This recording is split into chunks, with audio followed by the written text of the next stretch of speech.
हमारे साथ अजय केडिया जी भी हैं, मुंबई से जुड़े हैं इस समय पर। अजय जी, मेरा सवाल आपसे भी यही है, 2022 के अंदर में हमने कपास के एक अच्छी कीमत आते हुए देखी थी, किसानों को बड़ा अच्छा प्राइस मिला था, 13,000 रुपये प्रति क्विंटल का भाव दिखाई दिया था। चालू सीजन के अंदर जो रैली स्टार्टिंग के अंदर में दिखाई दी, हालांकि जिस समय पर क्रॉप आई थी उस समय तो किसानों को कुछ भी नहीं मिल पाया था और 6,000 रुपये के नीचे के भाव थे, और उसके बाद एकदम से हमने एक उठाव आते हुए देखा और 8,000 रुपये के ऊपर पे भाव चले गए थे। क्या लगता है अब आपको सिनेरियो देखते हुए, इंटरनेशनल जियोपॉलिटिकल टेंशंस भी बनी हुई हैं, टेक्सटाइल इंडस्ट्री की तरफ से बहुत ज़्यादा बड़ी लंबी चौड़ी कोई डिमांड इस समय पर दिखाई नहीं दे रही।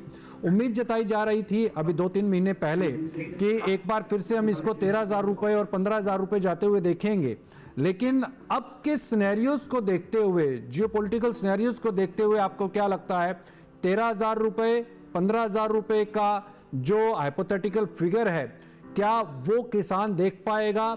नरमा और कपास के जो उत्पादक हैं, क्या वो ये लेवल्स आते हुए देख पाएंगे?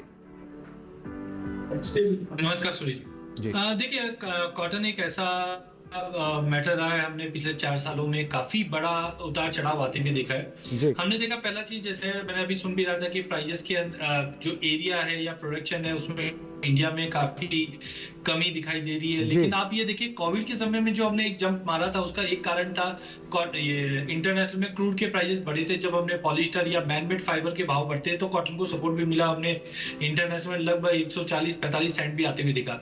मुझे लगता है वो एक हाइप इसलिए बना था क्योंकि मैनमेड फाइबर्स में तेजी आ गई थी, सप्लाई चेन डिस्टर्बेंस था कोविड। लेकिन कोविड से लेकर अभी तक अगर हम देखें तो ग्लोबल इकोनॉमी अभी तक उभरी नहीं है। इंडिया की सिचुएशन थोड़ी डिफरेंट है, लेकिन आज भी आप यूएस से देखें तो शुक्रवार को नंबर आए थे पिछले, जो रिसेशन की बात हो रही है।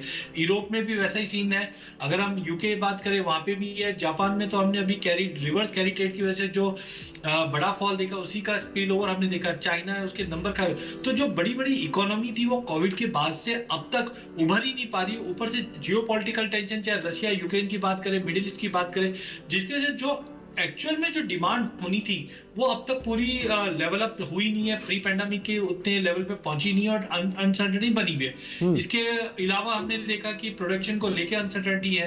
तो मुझे लगता है अभी भी जो अगला 6-8 महीना या साल भर की बात करें तो डिमांड अनसर्टेनिटी कंटिन्यू मेंटेन रहनी है। हाँ, अब जो भाव खड़े हैं या भाव में थोड़े बहुत सपोर्ट थे, वो हमने सप्लाई साइड कंसर्न्स की वजह से देखे थे। तो मुझे लगता है अगला 6 महीना और ज्यादा क्रूशियल होने वाला है, जियोपॉलिटिकल टेंशन को देखते हुए जो कॉटन के प्राइसेस पे भी इंपैक्ट डालता हुआ दिखाई देगा।